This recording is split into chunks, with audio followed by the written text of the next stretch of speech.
The vision of education has changed. More and more families have seen the benefits of homeschooling and are choosing a different life. Our desire is to bring together qualified teachers with families who are yearning for a Steiner-centered experience. We are a worldwide virtual school. Our goal is to give every child the opportunity to have a true Steiner-centered education at an affordable price, all while allowing families the flexibility to follow their passions. We invite you to attend our question and answer or send us an email with all your questions and start envisioning how Seasons of Seven can help your family live their best life. Welcome to this week's podcast. I am super excited this week to have both my good friend and partner in crime, Melanie Novakovich, that runs our school, and my good friend, Miss Jaia, that is going to be coming back with us this year. So I thought today I'm going to just introduce Jaia, and I thought we would talk a little bit about where she's been, why she's coming back, and how excited we are to have her back. So welcome, Jaia, and welcome, Melanie, to the podcast. It's usually just me, so I'm glad to have you guys here. Thanks for having us. Yeah. So let's talk, Miss Jaia, about, let's see, you were with us in the first couple of years, and then you stepped away and went back to in-person, and then now you're coming back. So, I'd love it if you would talk about your experience of both. Because you'd had both before. You'd had in person before, then you came to be with us, and then you went back to in person. Like, what do you feel like is your favorite things about both? And what is your, what were you excited about coming back? Yeah, it's so interesting because I really love being with the students. And so originally when I had started at Seasons of Seven, I thought, well, I won't really have that experience being online and it might feel different, which it does. It feels different, but absolutely, I still had the feeling that I had a class and I formed connections with my class and got to know all of the students so deeply. And so when I was looking to go back to teaching in person, I was going back to the school that I had been at before COVID, and I had this strong community. I had been teaching there for 10 years, and they really were wanting me back. And sadly, our school is closing, which I'm very sad about. I love my class. But I'm equally excited about coming back to Seasons of Seven because there were so many things that I really enjoyed about the experience of teaching online. I love the freedom of not having to be in the city. I love just having a little bit more freedom to situate my days the way that I want. And then another thing that I've discovered after being at Seasons of Seven, teaching virtually, and then going back to in person, so having that comparison really strongly for me is that I'm able to really think about my lessons more than I do when I'm teaching in person in a different way, I would That's say. really lovely because you kind of have to be on the fly, right? Like Right. when you're in Yeah. person, the kids ask you a question, you don't have a time to think about it. But if somebody emails you a Yeah. question, Right. little time Yeah. to think about it. So think about it, and then also I'll plan things for in person, and then things go sideways and get derailed because whatever, there's the fort issue at recess, or so-and-so hurt their toe and you have to deal with that, and then so-and-so is running around and you got to, there's the Right. classroom management aspect as well, which it just, a lot of that will get derailed. You're like, okay, I didn't even get to this wonderful idea that I had, and I really wanted to bring this to the students, but then all of this happened in my day. Actually, sounds And like a homeschool mom. Like, seriously. yeah. But I love that. I'll be like, oh my gosh, I had no idea that the dog was going to need to go to the vet, that the car tires were going to be flat, like all those things that happen. And it's so different when you have somebody else taking care of the learning for you. Yeah. With you. I love that so much. It's actually the first time that one of our teachers verbalizes that gives you a chance to really plan Right. out in a different, maybe more thorough way than you could in brick and mortar. And Yeah. also that is what we try to provide, is consistency for the kids, so that, the homeschool parent can stay on track and have consistency. So it's really cool to have you realize that after going back, right? Because then you realize that, oh, wait, I don't have this time piece that I used to have. Right. Totally. Yeah. And I feel like I can get to a lot more too. You would think being in the classroom for 7 hours or whatever it is that you have more time, but really, there's all those things that come up that you have to plan. So, And I think too, like, this is just like on the side, like, really, you get to like creatively not have to talk to all the people you have to talk to when you're in person. Right. Yeah. Yeah. You can kind of sidestep a little bit and be like, okay, I know how I can deal with this, but I can deal with it and I can think it through before I have to. Because when we're in person, for anything, right? There's so many personalities that are coming at us. And so it's really nice to be able to take that deep breath back. And right. And you don't have to deal with it in the morning when you have 20 other things juggle it. You can, okay, this is when I'm going to deal with that issue. totally. No, that's totally, I love it. Yeah. So like, how do you think the virtual classroom is different in like how we support things versus how, like how we support families and how we support parents versus like a school model, like when you're in person? I think each teacher is different as well, but in general, it feels like the parents have more of an idea, especially I was teaching 7th and 8th grade before. And the parents, of course, they have more access to everything that the students are doing each day if they want that. So I think that in a way, they have greater communication as they want. And a lot of their fears of if they have fears about what's being taught, it's really transparent. They can have access to all of that. And as the teacher, I am, working with the parents to help support each of the students.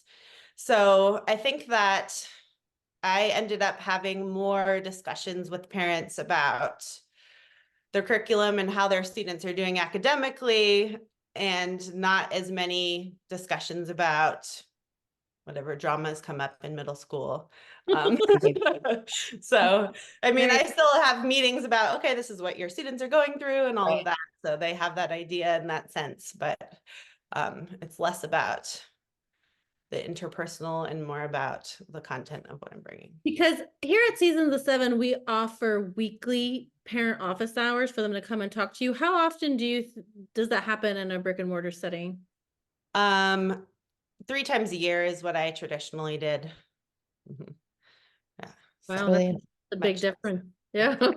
It's a huge difference. Like from the parent perspective, if I need something or I have a question about something, it's really easy to ask it rather than got to make an appointment, got to try to catch you when I pick my kid up from school, that kind of thing. So, and then feeling like you might be bothering the teacher to ask the question instead of it just being built in that this is normal. Every week we check in and see how every week. No, I think that's lovely. And I think, it's lovely too, because I know not everybody feels the need to check in, but it also, especially for families that maybe they aren't as familiar with the Waldorf curriculum, it makes them feel better to be able to come and ask you questions and how can I support this at home then? How can I, have those conversations that you might not have otherwise. I remember being at a handwork teachers conference and all the other teachers were in-person teachers. And I said, so how does this translate at home? And they were like, we don't know. Yeah. Doesn't like, so where, in the homeschool setting, we're looking at all of those pieces, and it's really lovely that the parents can be involved with you in creating all of those pieces and bringing Waldorf like through the screen into your house. It's not just what you're doing for school. Right. So Absolutely. Melissa, you used through the screen. Yeah. Often people ask us, Waldorf through a screen, does that really work? So I'm going to ask you, Jaia, how you thought it worked, your first 2 years at Seasons of 7, because we've heard a lot of teachers say that they've managed to make the screen disappear. Right. Love to hear your thoughts. Yeah, I think that's something at first that I was nervous about as well. Is would I really be able to connect with the students when I'm making pre-recorded lessons? Like, how does that feel? But I've found that eventually it got to the point where, just like I would be in a classroom, I'm thinking about particular students while I'm telling whatever my history lesson. I'm thinking, okay, well, I know this student really loves food, so I'm going to be Oh my gosh, thinking must about this have student while I'm adding some details about food, for example. pretty funny. So I Uh-huh. think that eventually it just gets to be, this is the medium, but it doesn't really, we're still connecting on a soul level, even if the students aren't right in front of me. I'm still thinking about them while I'm planning. And when we're having our Zooms, I still am connecting with them individually. And really, even the students that I had for 8th grade several years ago, now that next year they're going to be seniors, I think about all of those students, and we still have a connection, even if I haven't seen them. Yeah. No, so we have Super Sam, who's going to be 12 in 12th grade next year, and my brain, he's You going to wish. be in 12th grade next year, and he had Miss Jaia in 8th grade, and he is over the moon, like somersaults, excited to have Miss Jaia again for 12th grade, because you really created a connection. And I was just thinking, we had some behavioral issues with him in 8th grade that you really, and they weren't like, he wasn't naughty. Well, he was not. He was not like, he was just like not always good with his integrity about doing his schoolwork all the time. And it was great that the two of you had a great connection. And I remember you must have been at a place where you were like, okay, it's time to involve your mom now. Yeah.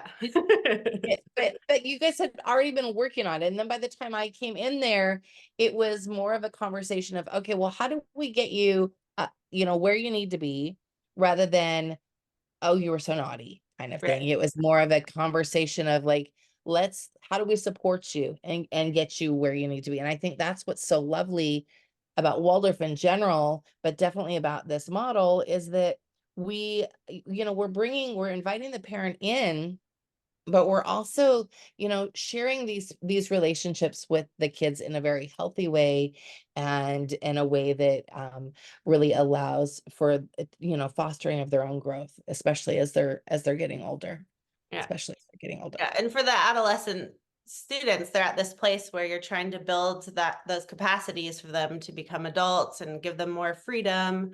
And so in a homeschool model where they start having this different relationship with their parents, where sometimes for some students, it's good for them to have an outside person that is still holding them accountable, but is letting them kind of break away from the family dynamics in a different way. And I should tell you that situation with you changed the trajectory of the rest of his schooling.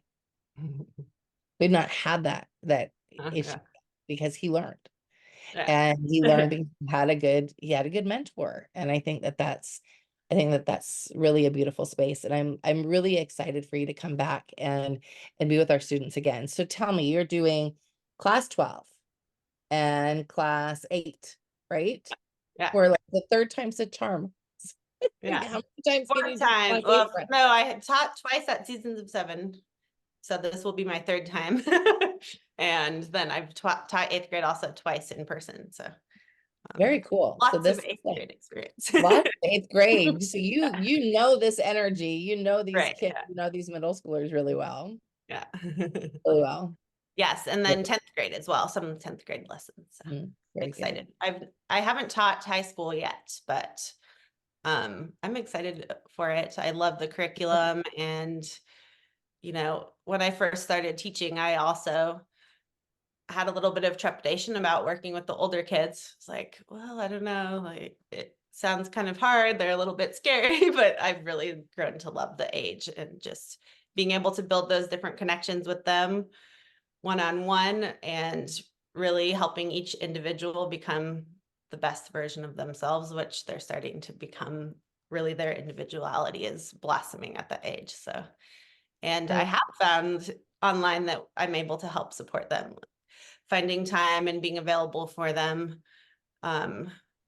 It's still there. And in some ways is it's different, maybe not easier, but it's kind of built in having that one-on-one time without them feeling like, oh, my classmates are going to see that I'm Hey, I'm bothering my the teacher. teacher, Everybody's gonna make fun of I'm in me. trouble or whatever, because they are so peer motivated at this age. So just having that time where it's just us, not the outside distractions, is really nice. Something that's super interesting to me and exciting is that you are also in what Steiner considered that almost perfect mentor age. You're not like super older. You're in a space that you're not that much farther from them than somebody that's in their 20s. So it's really, you're in a good space for them, and they really need those mentors that are like either youthful or youthful in spirit. And I think that Right. that is a beautiful space. So it's very exciting to have that for the high school. Yeah. She's saying So she's still cool. let's say that again. I said you're saying she's still cool. Totally cool. I can pretend at least. Totally cool. So why are you as a teacher really excited for virtual this year?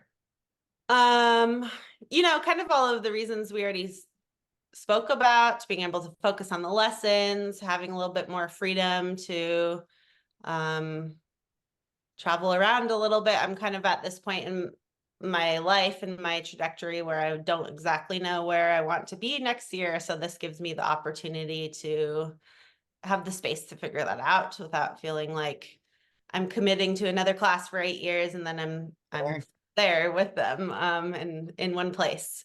So that feels nice to have that, but then also just to be able to get back to focusing on the lessons and focusing on my connection with the students and the families and all of the politics that go into a school and trying to keep a school running and all of that heaviness that I've been working with in the last few years. Just leaving that to these very capable other humans. Yeah. I love that. That's so funny. No, it is actually something that I hear echoed a lot in the Waldorf community. So that part can become very heavy when, life starts to become heavy. And so then it's just harder. So Miss Melanie, did I miss anything? Well, I was going to ask a question, but I think that one kind of covered it. So let me ask it again, but I think we already covered it. So when people come to Seasons of Seven, I always say, I want them to live their very best life. Mm-hmm. So what I was going to ask you was, any big plans to live your very best life, you as Jaia? I don't know. We'll see. I think that just having some time and space to figure out exactly what that means to me is what I'm And I seeing. think you answered it with the travel and with the Yeah. load off your shoulders and Yeah. Mhm. A lovely space. It's a lovely space. And I feel very blessed to be able to walk this space with you. So thank you so much for coming. Thank you so much for sharing a few minutes of time with us. I'm really excited to have you with us this year. And thank you again so much. Have you heard of the Candle Access at Ariel's Light? This membership is perfect if you are looking for full-length podcasts and you want to catch the replays from the monthly gatherings. Your Candle Access also includes the Beacon Files, which are 40-plus hours of inner work content, as well as Biz Schooling for all the families homeschooling and running a business. There's the meditation series with the introduction to meditation, meditation for the parents, and meditation for the children, as well as our archive of 2023 with full-length podcasts and gathering replays. Join for only $5 a month at arielslight.org.